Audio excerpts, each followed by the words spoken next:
You're listening to the Faith and Other Oddities podcast, brought to you by the Raven Creek Social Club, where we talk about faith and other oddities. For questions, comments, or to be part of the conversation, join us on Facebook, Twitter, and Instagram, where you can find us at Raven Creek SC. Now for your hosts, Emily Dixon and Nathan Underwood. Well, hey everybody, welcome back to Faith and Other Oddities. This week is kind of special because we are doing the official 100th episode, and we have been told it's a thing you're supposed to do. 100, you're supposed to have a special episode, and we don't do special. we put a call out in the paddle store for what people wanted to hear or see for the 100th episode. And the feedback we got was they wanted something that was more personal, more less like the Bible study stuff, which, you know, we're going to go back to that because that's what we'll do. That's what we like to do, and we hope you're enjoying it. I guess if you've stuck with us for 100 episodes, you probably you like it too. You're probably enjoying it as well. At least I hope so.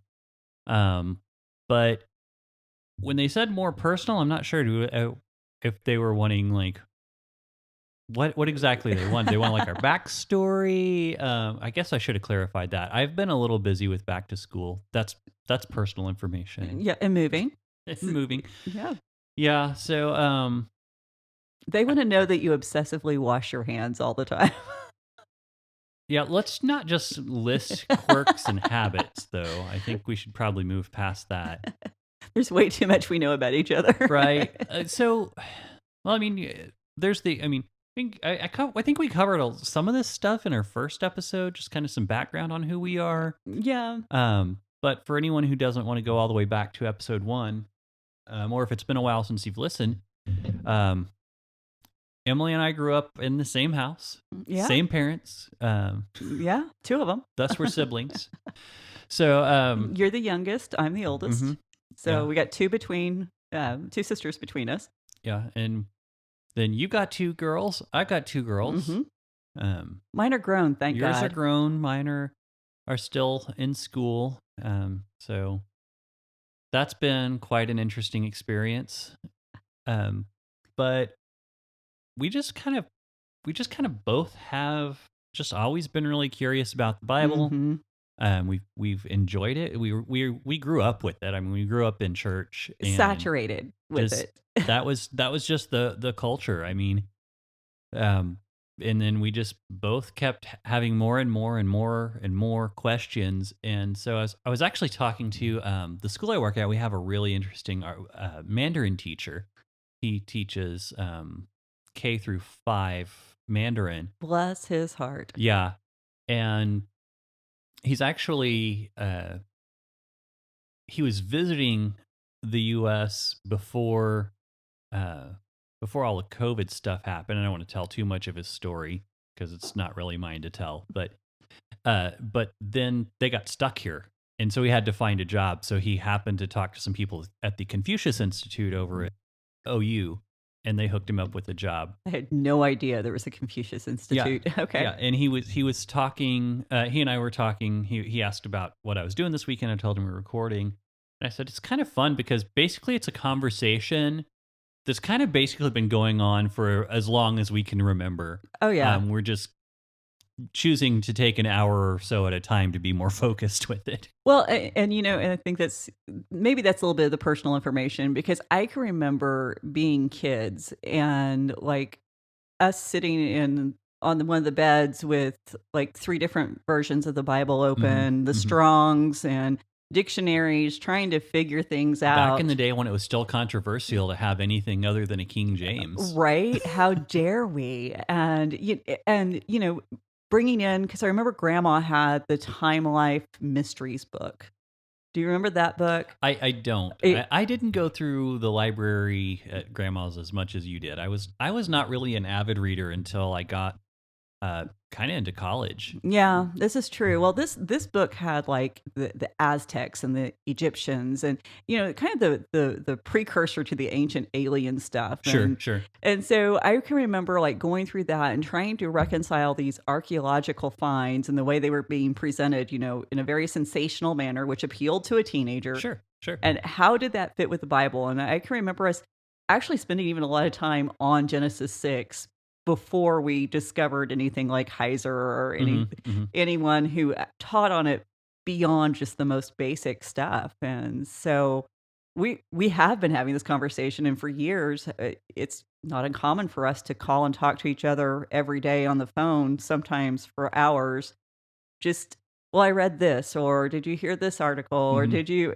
And that's basically been part of our DNA. But I think that does come from the fact that mom's a Southern Baptist preacher's daughter. And so there was that value that was put on being religious and having faith, and also having the forms of faith which were appropriate for our culture or considered to be appropriate. But then we have this dad who is Navy, and he had this way of breaking down situations, wanting us to think, wanting us to question, where mom was like, go along with the flow, because, that's what Southern Baptist women were taught.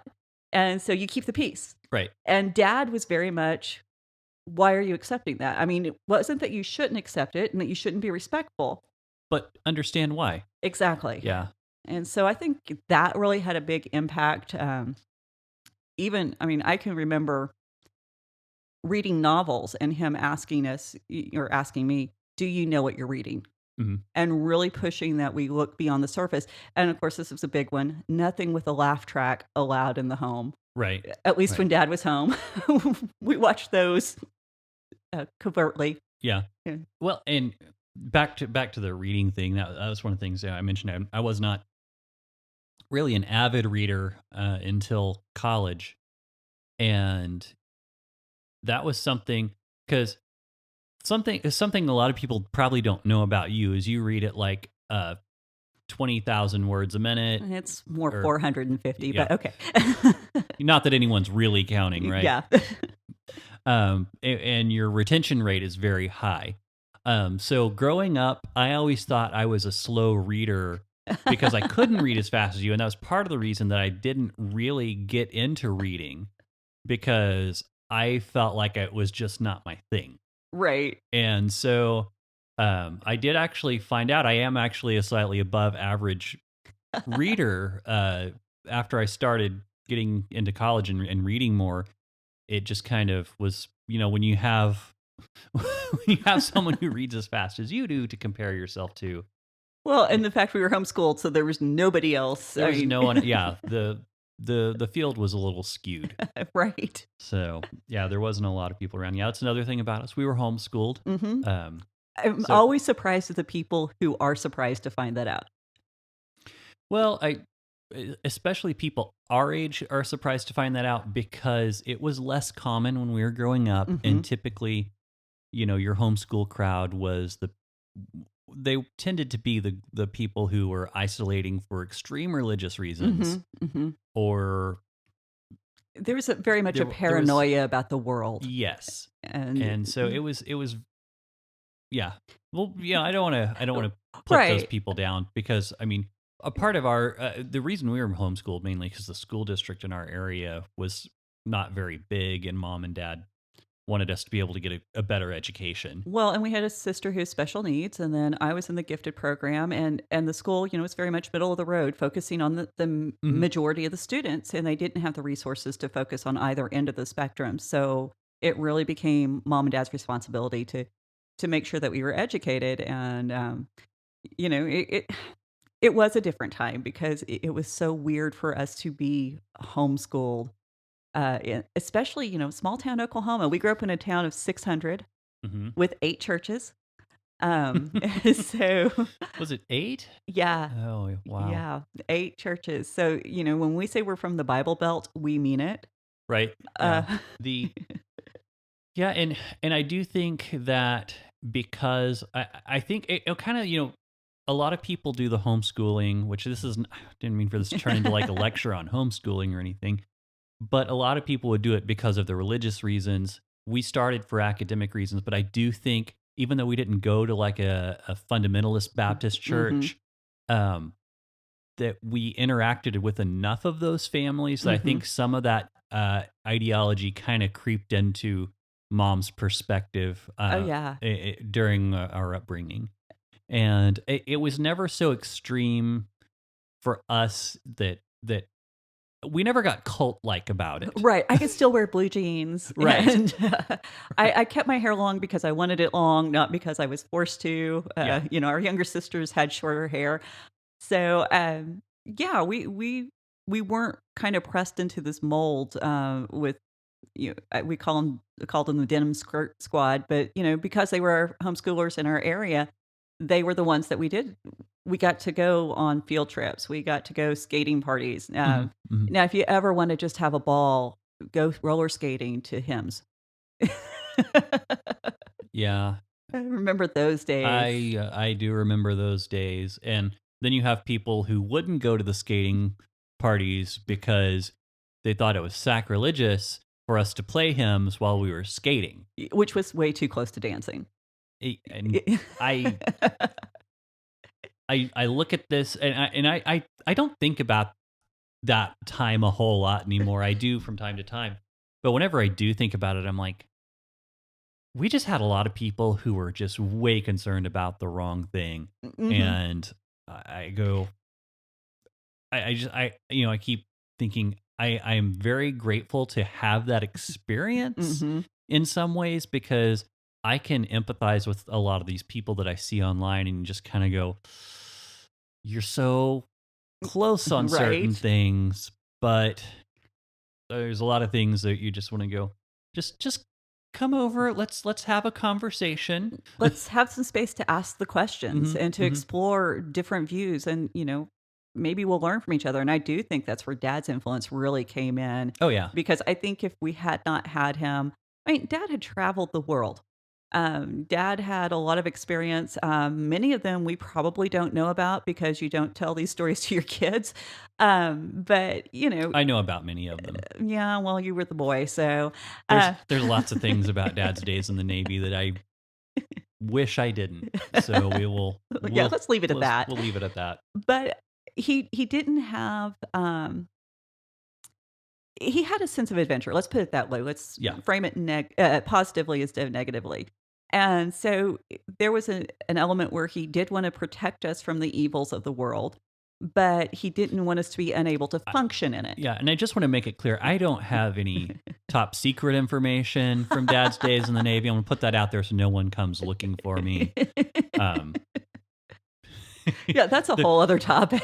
yeah, Dad was in naval intelligence. Yeah, worked So in the Pentagon for a while, yeah, so, uh and mom said when they got married, he told her he said there are certain things that I have in my life that I have done, certain projects I've worked on that I can never tell you about. Are you? And he said, are you going to be okay with that if we get married? And she was. and as far as we know, he never did, so, there's a lot of unanswered questions Yes, there. yes, we do have lots of questions about what he did and what Yeah. he worked on. And part of me is like, do I really want to know, or is it best if we just leave that I where it is? it's a huge question, but, I think that even plays into, I think, part of our view of God.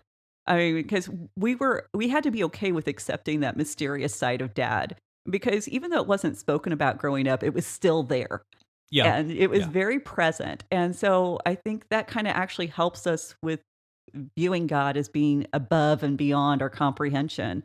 And, I know a lot of people who have problematic relationships with their dads, and that really translates into how they interact with God and their view of Him. Hmm. And so, and because dad was so big on us asking questions, that's one of the reasons why I think we're so free to ask questions of the Bible and to look at new and different perspectives. And so, and plus, he always made sure we knew the most interesting people because of him. And there was a wide range of people and I think that helps us interact with people that aren't in just a certain niche of society. Right. And so, because we've had our paths have gone crazy in wild directions. We haven't always just been in the church and, these nice, clean cut little Christians. We've had our time in the wilderness. Yeah, yeah, yeah, and we never. In part, I think the homeschooling uh, aspect really influenced us in the fact that we don't feel like we have to fit in to be happy. Right? I think every teenager kind of goes through a phase where it's like I really want to be with, not necessarily like the in crowd or the cool kids, but you want to But your crowd. your crowd. And I was always kind of that person who kind of floated between a Mhm. bunch of crowds. It was actually kind of funny because the the biggest town with anything to do near where we grew up is Muskogee. Yes, the one from the song. Yes, yes. And so it was kind of funny because there's two major schools in Muskogee. There's three major Mhm. schools in the area. One's Fort Gibson, which is just across, basically it's a Across town the just river. across the river from Muskogee. Then there's Muskogee High School and then Hilldale High School. Those are the three public schools in the area. And so it was really funny whenever people would meet me. They're like, "Well, where do you go to school?" And they're like, they were always like, well, "Do you go to Muskogee High?" I'm like, "No." And they're like, "Do you go to Hilldale?" "No." "Do you go to Fort Gibson?" "No." But the thing is, like, I knew people from, so I was kind of like this guy from nowhere.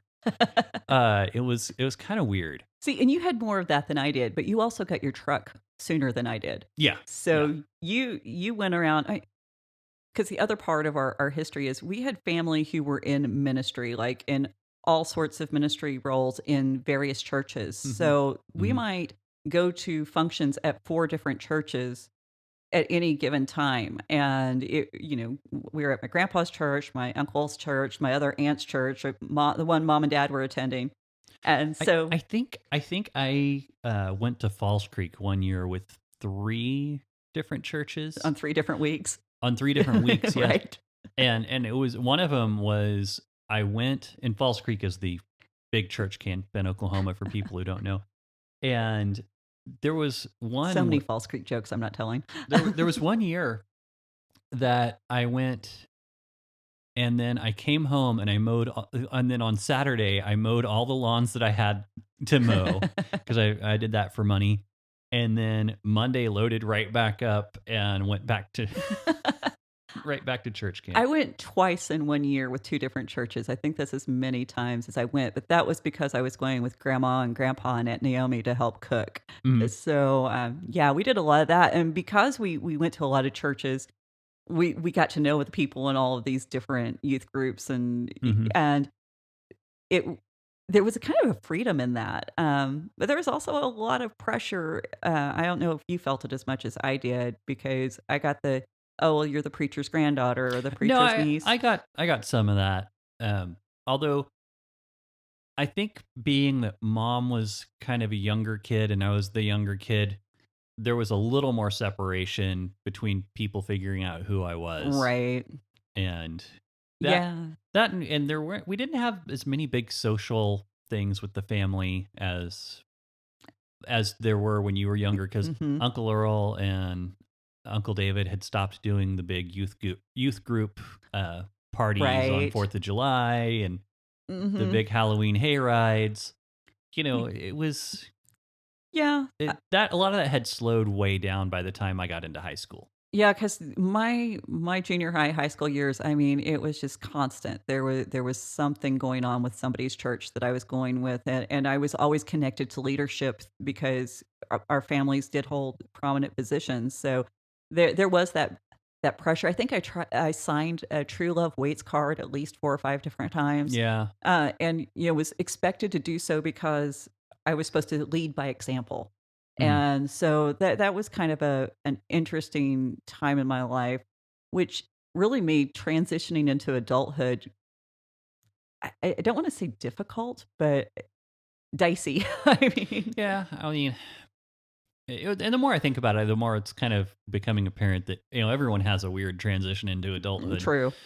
But yeah, it just seems like it's a little stranger a lot of times for the church kids. Well, and I think we're in a faith where you're supposed to be introspective, where you're supposed to be taking, kind of what's the word I'm looking for?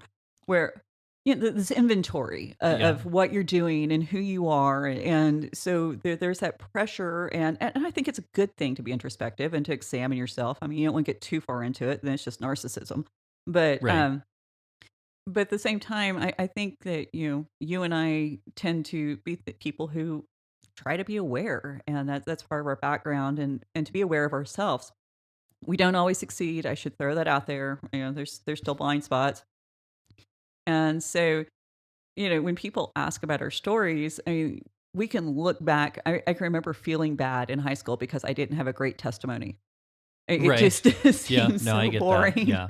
because you're supposed to have gone and done all these terrible things and just been this horrible rebel, and then God swoops in and this kind of modern day Damascus Road experience, and now you can be a great Christian. Um, and, I felt like I'd been robbed of the opportunity by being raised in a functional household where our parents actually loved us. Mhm. And Mhm. so, and then, I tell people, don't ever pray for a great testimony. Just Right. don't do it. It's like the stupidest prayer you can pray. So, yeah. And one of the people who asked, well, I think the main person who asked for a personal experience, she's actually read Scandalous, so she got to hear kind of some of that experience with, I followed the formula, the youth group formula. You make the list, you put down all the things you want in your future spouse, and you check all the boxes, and you do adhere to that true love waits commitment, and you're supposed to have this great and wonderful marriage. And I think a lot of people don't realize that in between that childhood where what we were talking of and where we are today, there was several years in there where I just flat out doubted whether God existed, whether he cared, what great sin had I committed that he was going to punish me the rest of my life. Uh, I looked at a lot of different religions. I looked at a lot of different faith systems and tried to figure out, what could I adhere to in good conscience, because what I had learned in the church, I felt like I couldn't hang on to. And I actually had to go through a period of, we I hate using this term because everybody's using it, but it was a deconstruction. And it was, tearing back a lot of ideologies, traditions. Yeah. But here's the thing is a lot of you use the term deconstruction, but it was a reconstruction process more than a deconstruction Well, process. you kind of had to explode everything first, and Yeah. then you put the pieces back Yeah, but together. your yours wasn't deconstruction based on, oh, I don't like the way the Bible presents this, that, and the other. Right, right. Yours was actually looking for the truth. Yes. Yours was not trying to reconcile. My sinful Yeah, behavior. you weren't. Yeah, you weren't trying to cheat the Bible out of saying what it says because there were things you wanted to do. Right. And I think for me, it came back to trying to find that place. Could I believe that the Bible was trustworthy? Hmm. And, a lot of the things that I'm finding, and we talked about our homeschooling friends, a lot of our homeschooling friends who were our age, who grew up and then they went to college, even Christian colleges, they lost their faith Hmm. Hmm. because they weren't allowed to question and they weren't allowed to examine the Bible critically. And when they came up against, arguments from people who didn't share their faith, that, oh, well, here's where this verse contradicts this verse, or Hmm. here's where this translation is bad, or they didn't have any way to come back and say, how do I process this? And can I find resources where that is the one thing our homeschooling background, I think, gave us was we knew how to research. Oh yeah. And so, you know, that those were the skills that I brought back after my crazy time. I kind of feel like there's like 4 or 5 years in there where I kind of lost my mind. Um, but the beautiful thing was on the other side of this, I had tromped through my Bible and torn so much apart that as I came out the other side and I went to seminary, and I actually went to seminary because I had so many people go, unless you know the Greek and the Hebrew, you can't really know what the Bible really says. And so I got mad and actually just started calling colleges and going, do you offer Greek and Hebrew on a master's level? Every single one of them said, "Well, have you tried ORU?" Right. And so I did not want to go up to ORU. There's some bad blood between our grandfather and Oral Roberts that I didn't know about until I was actually in ORU. That's a fun story, maybe a Patreon special. But That should be anyway, behind a paywall, I think. so That's kind of personal family history. yeah. But I get there and I really didn't even want to go. And I was actually very honest on my application, which made them not want to admit me at first. But I had really good scores, test scores, and I was fighting it tooth and nail not to go. And I even told God, I said, if I don't have a computer, then I'm not going to go, and I'm not going to buy a computer. So you need to give me one. And so I went to my first day of class because I thought, oh, I don't need a computer for the first day. I'll show up. I'll see what the whole game is about. Mhm. Going through orientation, um, somebody was talking about the rules, and this presenter actually said, "Man, he was sitting with a guy when he was going through orientation, and the guy next to him said, "Man, you'd think with all these rules we're in seminary," and the whole place laughed. And I realized, oh, I'm the person who didn't realize I just enrolled in seminary. Hmm. And I go down to the bookstore after this, and there's a guy who I'd been talking to in class, just a friend. And I'm like, if you know anyone with a computer that they want to sell cheap or they just want to give away for free, let me know. Well, he'd actually just taken all these computers out of an office space he had them upgraded, their hard drives wiped, and all of that good stuff. Just come by my house and pick it up. So, I went to seminary not wanting to go to seminary at the tail end of that process of examining all this stuff. And I came out on the other side going, wow, I can ask these questions, not only of my Bible, I can ask these questions of God, I can ask these questions of my faith. And I can be okay when I don't have the answers Mhm. because not everybody's going to have all the answers. And so I don't need to be that arrogant. But I can also say the answers I do have are really amazing answers. And they confirm my faith. And that's one of the reasons why when we're presenting, I never want to cover up when there's a problem with the text. Right. Right. I always let's talk about where we find contradictions. Let's talk about where there's problems with translations, and let's be okay with that because the fascinating part about the Bible isn't that God, just suddenly downloaded all this information into these really smart men who just spit out this perfect document. Yeah. It's that He actually was brave enough and willing to risk enough to allow us as humanity to participate. Yeah. So, I mean, man, that was a whole tear, but No, it's fine. Yeah. So I'm not really sure where to go from there. well, you've spent years in the church. You kind of took a different, more practical, hands-on. Yeah, I did. Well, I kind of paired up with a lot of musicians and did some worship leading over the years. Um, Kind of got to see the good, bad, and the ugly behind the scenes. the whole spectrum. I actually have to give a shout out. When I was in high school, I met this guy named Ted, and I mean, he was a musician. Hmm. I'd worked with lots of people. I mean, who are kind of musicians, but there's I don't know. It's hard to really. It's hard to explain. There's people who play. There's people who are well studied, and then there's like the musicians, like Right. that you can tell they get it, they feel it. It's just a different level Hmm. of something. Right. And Ted was one of those people, and he wasn't just he wasn't just someone who got up there and played just because he was a musician. He was also a worshiper. Like Hmm. you could tell that he loved God. And he had questions about faith that he and I would discuss and kind of wrestle through, and I had questions about faith that we would discuss and wrestle through. But he taught me a lot of practical things. He taught me. He was the first one to ever let me get in a studio and work on recording.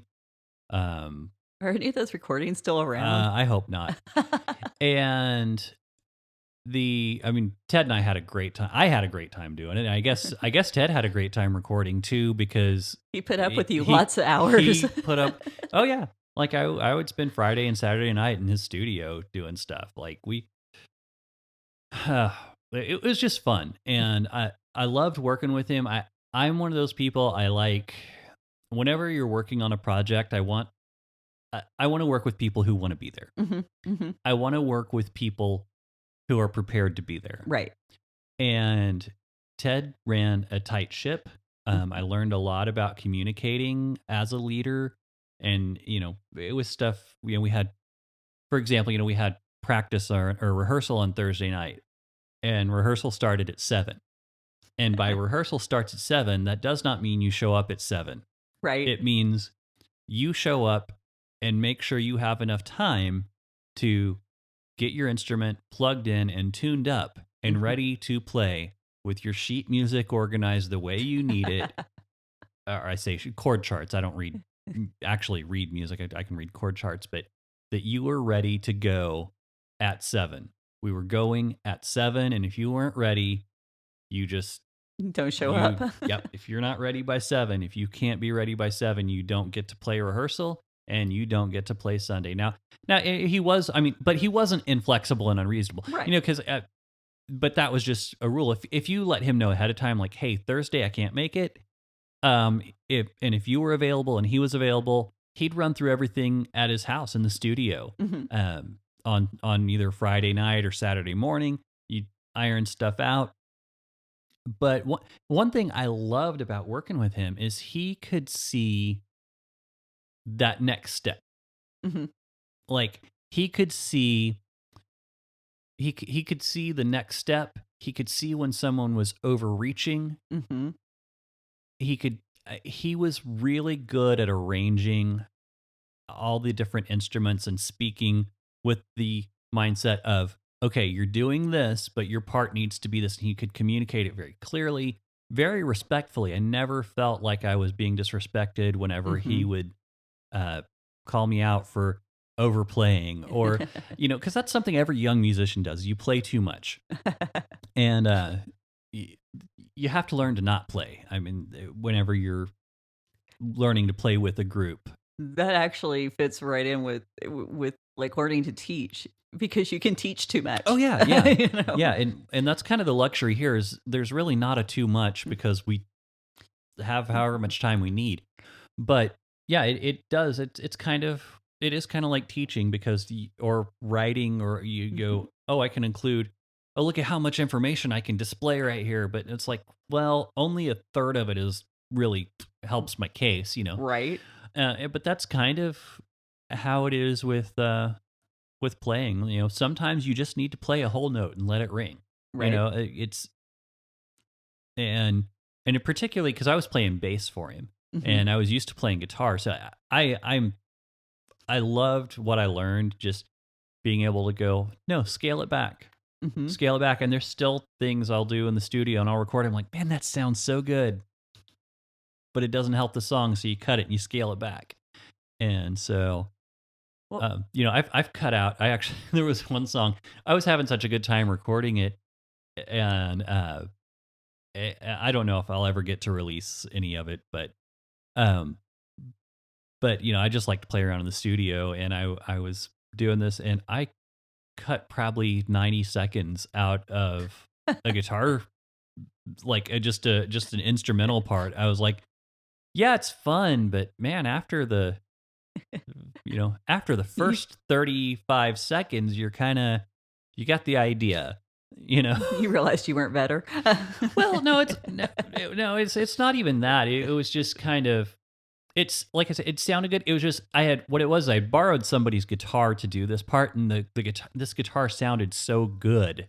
But it's like, that's only the kind of thing like a guitar player was really going to pay attention to, like, oh, this is a really good tone, and I just kind of got caught up doing that. So I just was like, you know what, we don't need this middle section, and slapped it all together. So Nathan is the one who's got the musical ability in our family, just in case anyone was asking, because it's funny to me, you may not realize this, but a lot of people just assume that I play because you play. And so I am rhythmically challenged, so that doesn't happen. But Nathan, actually, you learned to play on the Beast, an old $40 guitar. Oh yeah, that was actually the before our grandpa Underwood died. So 2 weeks before. was it 2 weeks Yeah. before that I knew it was in there somewhere near. But I did all kinds of odd jobs, and we had gone to get. You needed coveralls is what he Yeah, decided. he decided I needed some coveralls, and one of our aunts had found some on clearance and bought them, and Grandpa was gonna just give me he was gonna go pick them up from her and give them to me. And we stopped at this flea market on the way, and there was this this guitar. It was $40, Worth every penny. and I had a $40 check at home that mom was going to the bank that day, and she was going to cash it. And I told Grandpa, I said, I've got $40 at home if you'll loan that to me. And so he let me have the $40 till I got home, and I paid him back. But that guitar, for any of you guitar players, yeah, the action or the string height for you non-guitar players, it's like a quarter inch away from the fretboard up at the nut by the headstock. I mean, this thing was just terrible. But you didn't know any better. But I didn't know any better, and I was determined I was going to learn to play guitar. And so I played on that for close to a year, saved up some more money, bought a Fender acoustic, which is really not that much better than the one I had, but it was much easier to play, that's for sure.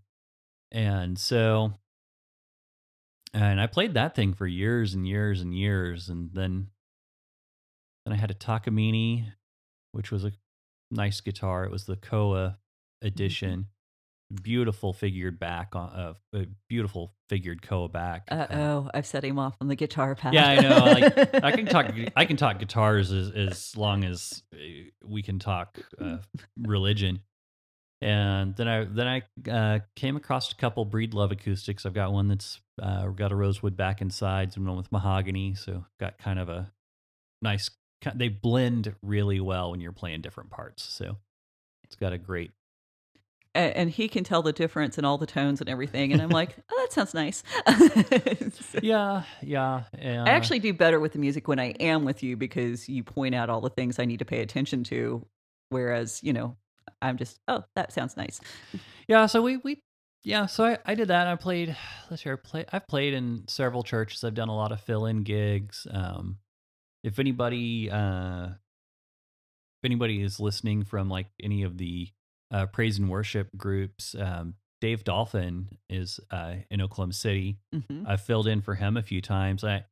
If you're in the Oklahoma City area and you're looking for a church to be part of the praise team, maybe talk to them.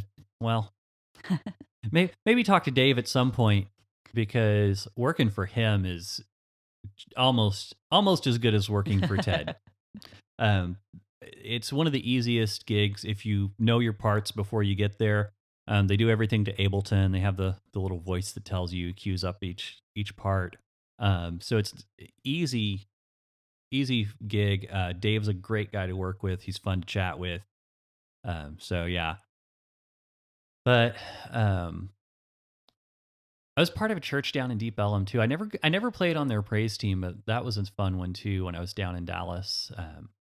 That it was one of the first churches in Deep Ellum, and because of the local laws, there was a law that prevented a bar opening within so many yards of a church. Well, the thing is, that goes both ways. Right. So when they opened, they had to, they actually called it a community center that happened to have a church that met in it on Sunday morning, because legally they couldn't do it. And just the church's presence, the city was seeing such a difference because they weren't just meeting on Sunday morning. They had after school programs for the local kids. They had some local businesses that rented some of their office space to help cover the property expenses. There was a coffee shop that was open 7 days a week to serve the community and give people another place to sit down. And they had their own parking lot, so people could go there and have coffee without having to pay 2 parking fees. One for work and one for the coffee house. So there was a lot of outreach going on, and because of what they were doing there, they actually got that law overturned. Oh, I didn't realize Yeah. that. They were. I got to go down a few times and visit while you were there. Yeah, and they had an art gallery. They would do art openings, which was really cool. It was great walking through an art gallery on your way to church. We that was need nice. more art in churches, and we need more supportive artists, and that can be like a whole episode in and of itself. Oh yeah, because well, we'll probably get there. yeah, and it's. I can remember like going and being part of some of the things there, because even when you lived in Dallas, like I would go down like, every few months and spend a weekend or what have you, and that was kind of a little mini break. Yeah. So that was a lot of fun, and then of course you moved here to Norman and with the church plant and with that was before I moved to Dallas. yeah. But yeah, we kind of set down some roots here that kept calling you back. I think her name was Mickey. Yeah, well, we had I don't know if I want to get into all that story, but the short version is we had dated, then we split up, and I moved to Dallas. She moved to Austin. Then we got together, and while we were engaged, she got a job offer back up here. So I was like, I can find work anywhere. I don't have a degree or specialty. So, I mean, I kind of have some specialties, but nothing that makes money. Right. Know the feeling. And so that puts, that puts us about 3 hours apart. So that makes visiting just inconvenient enough that we have to actually plan it. Yeah. If it was just a little closer, it would be okay. And of course, I'm always like, move my direction because I'm in green country where things are actually green, and we have more coastline than the eastern seaboard with all of our lakes. You not so much. Yeah, I'm kind of over on the edge of the flatlands. Who wants to live on the flatlands? Well, there is the college town here, and I'm in a college town. We got better restaurants.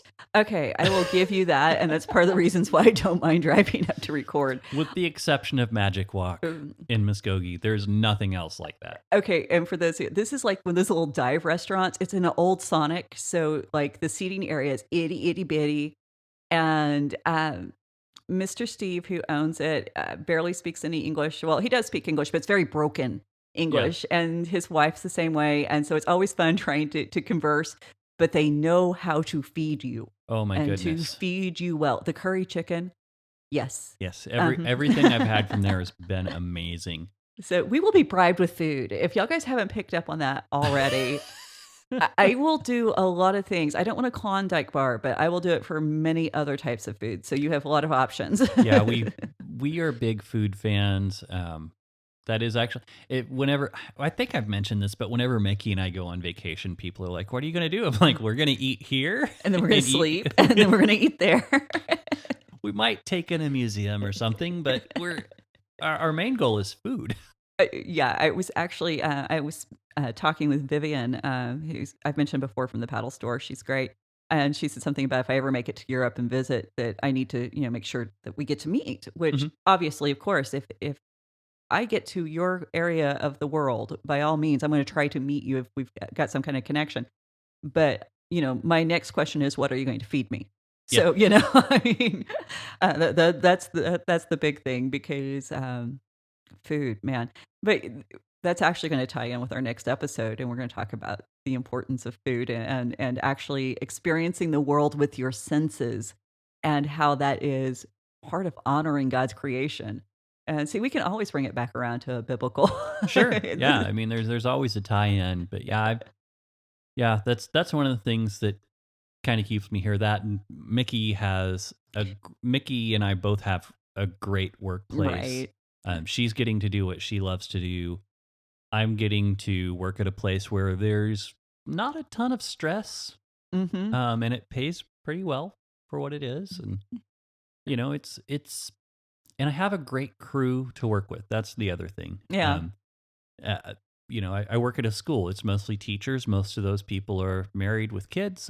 There's not a lot of drama like it would be in a lot of the warehouses I've worked at, and Right. a lot of the the retail customer service places I've worked at, where there's, no offense to people who are between 18 and 30, but They're great one-on-one. In masses is when there's a there's problem. just a lot of drama when in that age level.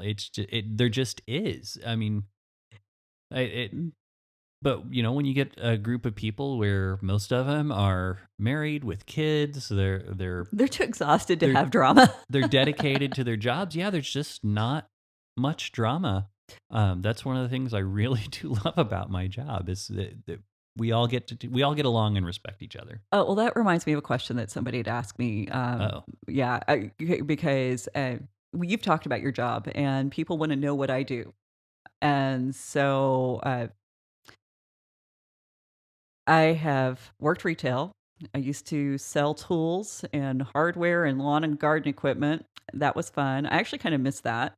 I have bartended. That was actually probably the most fun job. I did that my last semester of hmm seminary. Um, every day there was a conversation about faith on that job. Every day. I got to present the plan of salvation several times, and it was never forced. And so I really appreciated that. I went from that job. I actually taught in the Christian Ministries department at a local college.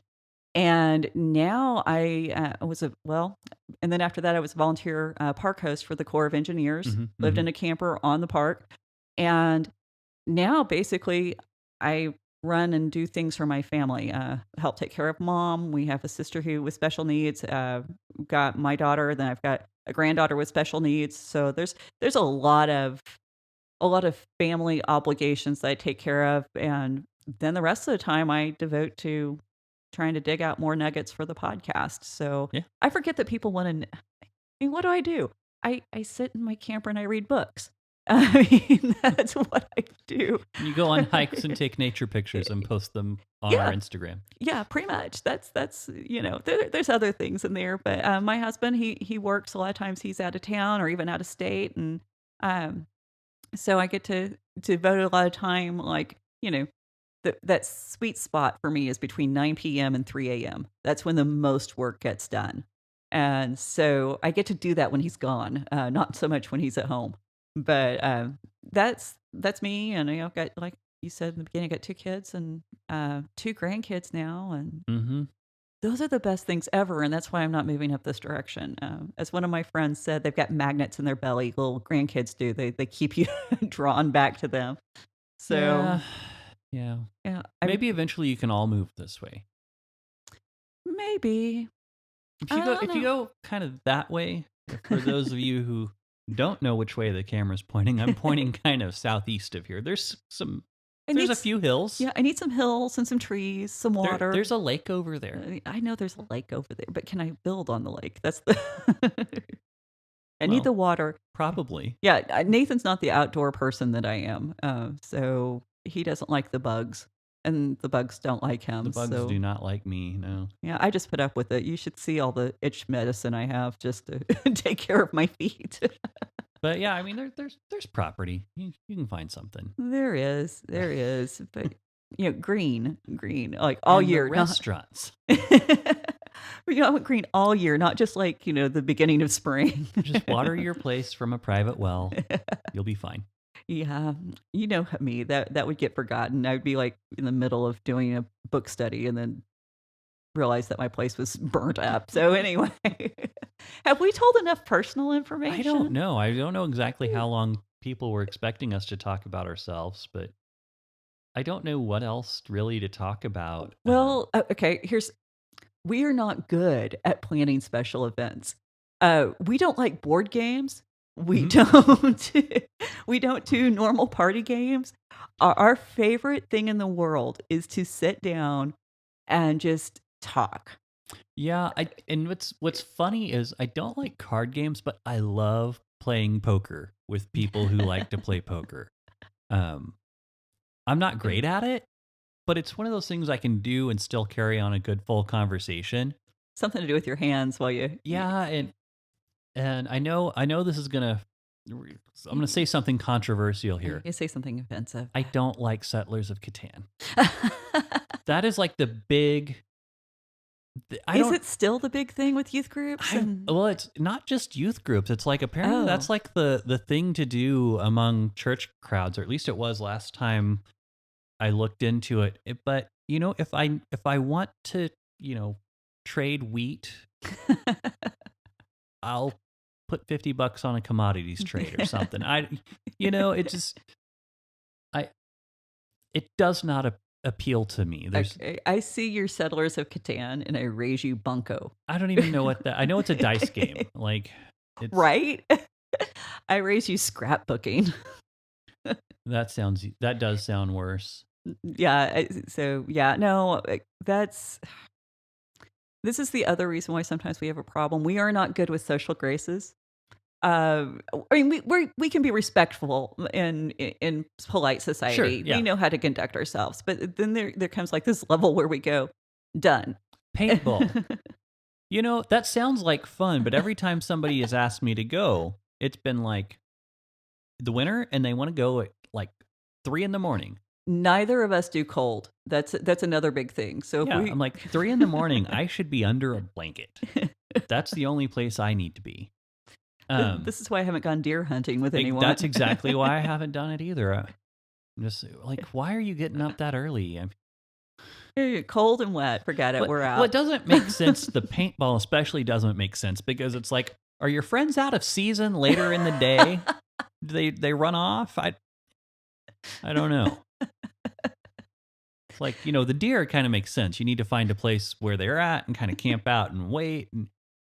But I'm sorry. I'm going to go hunt your friends. That's great. And then now my question is, do you hate your friends so much that you need to inflict pain on them to retain the equilibrium in your relationship?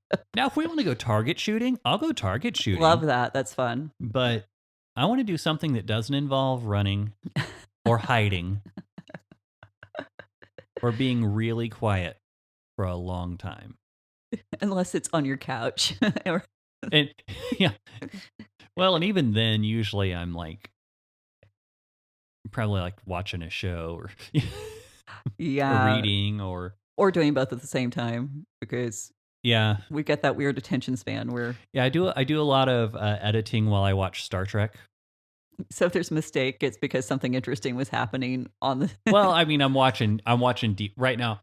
Okay, so I've seen everything up to Deep Space Nine. I've seen probably 5 or 6 times, So to me, it's like right now I'm going through Deep Space Nine for probably the 5th time. But once I found out it was on Netflix, it was like, well, I guess I know what I'm doing anytime I have free time.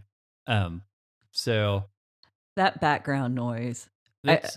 I do the same thing. It's like I did a lot of my notes. I had NCIS playing in the background. Yeah. So I'm a huge Star Trek fan. Mm-hmm. One of my favorite podcasts is Mission Log. It's a Star Trek podcast. Which I still haven't listened to, but you've recommended several times. Guys, I like Star Trek, but you really like Star Trek, yeah. And comic books. I haven't been able to keep up with comics in forever just because it just adds up price-wise. Yeah. And time-wise. But huge fan of the X-Men. Huge fan of, all of our stuff is gone. I'm looking for the bookshelf. It's not there anymore. It's so weird. I was going to look and see what else I had up there. Fables, that was a fun one. I did, because you let me borrow that one. So that was fun. So, but those are kind of some things. Actually, comic books helped me become a better reader because I was told growing up that if you start a book, you have to finish it before you can read the next book. And that's, apparently that was a rule. And so I would start a lot of books and then get bored and then move and then then I'd see another book that I would want to read, but I wouldn't start it because I hadn't finished that other book, And then I found out, when I was in late high school, early college, I started reading a lot of comics, and I would go down to the local Hastings Mm-hmm. and read everything they had. That there wasn't a comic book store in town, so I just read whatever they had at Hastings. Did a whole lot of loitering in high school, and There's not much else to do in small town Oklahoma. that's true. I mean, I could run down to the Sonic Deer hunting. deer hunt, yeah. So and so I was, comics work pretty slow. You get 30 pages every 30 days, and so I was reading like all these different titles, and I was like, I'm keeping track of all this. Why don't I try this with books? And that actually, I can get through a book faster if I'm reading 4 different books, because if I Mm-hmm. get bored with one, I just go to a different one. Right. And so That's actually how I write. that was how I read. That's how I learned to become an actual productive reader. I don't know if that's necessarily productive, but That's why none of my writing projects are finished though, because I write until I'm bored or I get stuck with a plot line, and then I yeah. go because yeah, we still get books that we've got to get out. That's Yeah, one of our I've got plans. I do, yeah, that is one of the plans. I have a book on worship that I need to get out. I need to read through it. I probably need to revise some stuff actually. Things that you've learned since. Yeah, That's the problem with books. Once they're there, it's like, oh man, I was so stupid. I thought that, and I mean, I feel I like that was know. scandalous. Well, Um, and that's just kind of, I think every writer feels that way. mhm. Um, but yeah. So that's, I don't know. Is that enough about I it? think, I do think, I've got some. I don't have a ton. I have some really good ideas. I just haven't had a chance to work on them. I've got one fiction that I'm in the middle of. I've got one that I've almost completed that like I said, I probably need to do a couple of revisions Mhm. on. Then I've got 2 others that I've started that are also about worship, but a different take on it. So Mhm. I'm I need to get back into those and crack those back open and Mhm. see where I'm even Well, at with them. maybe, maybe once you get into the new house, and I keep thinking, because we're also kind of on the house hunt right now. hmm I keep thinking when I get into a house and have more space, because when my sister needed help with my mom and everything, we just moved the camper over to my sister's place. So we've been through all of the COVID stuff hmm with my husband not working. There's been 2 of us, 2 cats, a dog, and a 26-foot camper. Right. So there's not space to breathe. You have almost a dog. Almost I a mean, let's be honest, okay. that's not really a dog. Well, he's not really my dog too, and I always want to make that clear. This is my husband's dog. Somebody dumped a Tweenie when we were in the park, and I've got a friend who does rescues. I was going to take him to her, and the dog jumps out of my arms and into my husband's lap, does this little wiggle thing up against his chest, and I'm like, "Oh, we got a dog." I mean, it was just like I hate it. So, uh, he's cute sometimes, but what furry critter isn't? And Yeah. one day I'll have a real dog, and that's what I'm looking forward to Yeah. because, yeah. Anyway, I guess that's a good enough place to end the show making fun of the Chiweenie. Yeah. So, yeah, he made an appearance on the video Oh last yeah, week. he's the Yeah. one. Oh yeah, and sorry about last week's audio quality. Yeah. Sorry. That was Sorry. actually my fault. I thought I had turned the air conditioner off. Evidently, I didn't. So So, yeah, we don't do a ton of editing here, and even what I had to do for the video mix, that was about to put me over the edge. So yeah. So, hopefully, we can keep it where I can keep coming back up here yes, because it makes life that easier. has to happen. It has to happen. So we've got to get that ironed out, because editing goes so much faster when you're actually here. Yeah. And considering basically I just edit for whatever noise I can with that air conditioner that I need to get with Josh Josh. Yeah. cleaned it up. I need to get that one posted and figure out what it was he used, because I have not had a lot of time to study the latest recording methods and programs and everything that's out Seems there. like Josh is very knowledgeable. But yeah, because most of my studio knowledge in all reality is about 10 years out of date, which that's like light years away from where we are right now. So, And light years from where I ever thought about beginning. So, so anyway, but I think that's a good, yeah, sure. if people wanted to know about us, now they know a little bit about us. Maybe more than they wanted to. Who knows? I am ready to, but I'm ready to wrap up, and let's record. We'll get back to doing something about the Bible. Yeah, we're actually going to be looking at Rosh Kadesh, kind of a really interesting holiday that I don't think a lot of people know about. So I'm excited because I had a lot of fun digging into that one. So, yeah, come back. We'll talk about the Bible. We're going to talk about some traditions and different things. Yeah. I think it's going to be a fun episode. Yeah, it'll be good. So I guess we'll see everyone. My plan is to go on ahead and just release 101 after this in case people want a weekly study fix. Well, We're going to have 2 episodes today. That's part of what... There's the special part. There's the special part. So when you're done with this, we'll see you in a couple minutes. Bye. Bye. You've been listening to the Faith and Other Oddities podcast, a Raven Creek Social Club production. Don't forget to follow us on Facebook, Twitter, and Instagram. If you like what you've heard, please write us a review on iTunes or consider supporting us on patreon.com/RavenCreekSC. As always, thank you for listening and don't forget to join us next week.